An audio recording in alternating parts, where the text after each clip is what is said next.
السلام علیکم ورحمۃ اللہ وبرکاتہ۔ عربوں کی مہمان نوازی، عرب کیسے مہمان نوازی کرتے ہیں، مہمان نوازی کا جذبہ ان کے اندر کیسے ہوتا ہے۔ عربوں کے ہاں دستور تھا، طریقہ تھا کہ رات کے وقت اونچے اونچے ٹیلوں پر آگ جلا دیا کرتے تھے، تاکہ اگر رات کے وقت کوئی مسافر گزرے تو وہ اس آگ کو دیکھ کر مقامی لوگوں کے خیموں تک پہنچ سکے، اور جب کوئی بھولا بھٹکا مسافر رات کے وقت ان کے یہاں پہنچ جاتا تھا تو وہ اس کی خاطر مدارات میں مہمان نوازی میں کوئی کمی رہنے نہ دیتے۔ سید محمود بغدادی نے 2 شعر اس سلسلے میں نقل کیے ہیں، جن کا ترجمہ یہ ہے۔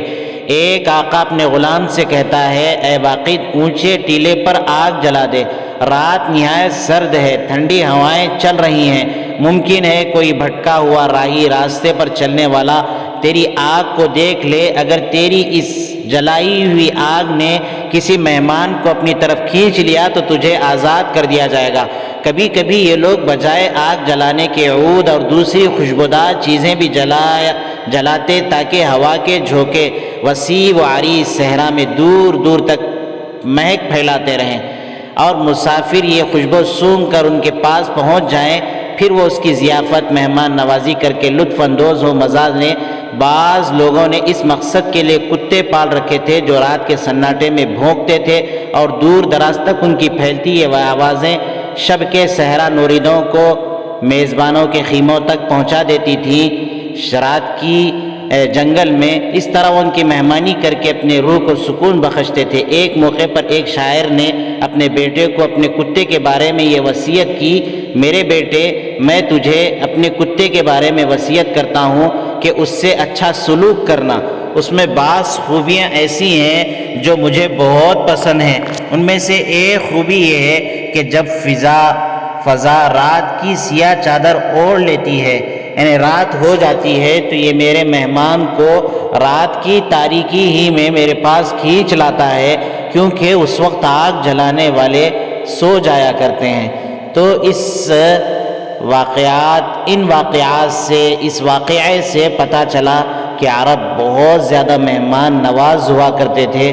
وہ راتوں میں آگ یا دھونی جلایا کرتے تھے یا عود اور خوشبو جلایا کرتے تھے، تاکہ لوگ اس خوشبو کو سونگھ کر وہ اس آگ کو دیکھ کر ان کے خیموں کے پاس آئے اور وہ ان کی مہمان نوازی کرے، اور مہمان کے کھانے پینے سے وہ خوش ہو جایا کرتے تھے۔ بلکہ وہ اگر کوئی مہمان ان کے غلام کے آگ جلانے پر اگر وہ مہمان ان کے پاس پہنچ جاتا ہے تو وہ اس کی آزادی کی بات بھی کہتے ہیں۔ بلکہ ایک شاعر تو اپنے بیٹے کو نصیحت کرتا ہے کہ کتے کی دیکھ بھال بہت زیادہ کرنا، یہ کتا مجھے بہت عزیز اس لیے ہے کہ یہ میرے خیموں تک مہمانوں کو لے کر آتا ہے اور میں ان کی مہمان نوازی کرتا ہوں۔ تو اس طریقے سے یہ عرب بہت زیادہ مہمان نواز ہوا کرتے تھے اور مہمان نوازی کر کے بہت زیادہ خوش ہوتے تھے۔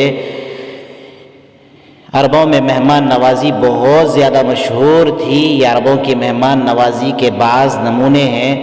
دوستو، آپ سے گزارش ہے کہ ہمارے چینل کو سبسکرائب کریں، ویڈیو کو لائک کریں، شیئر کریں، تاکہ اس قسم کے دینی، اسلامی، اصلاحی واقعات اور اس قسم کے مختلف انواع و اقسام کے حکایات ہم آپ کے سامنے بیان کر سکیں۔ جزاکم اللہ خیرا و احسن الجزا فی الدارین، اس دنیا اور آخرت میں جزائے خیر دے۔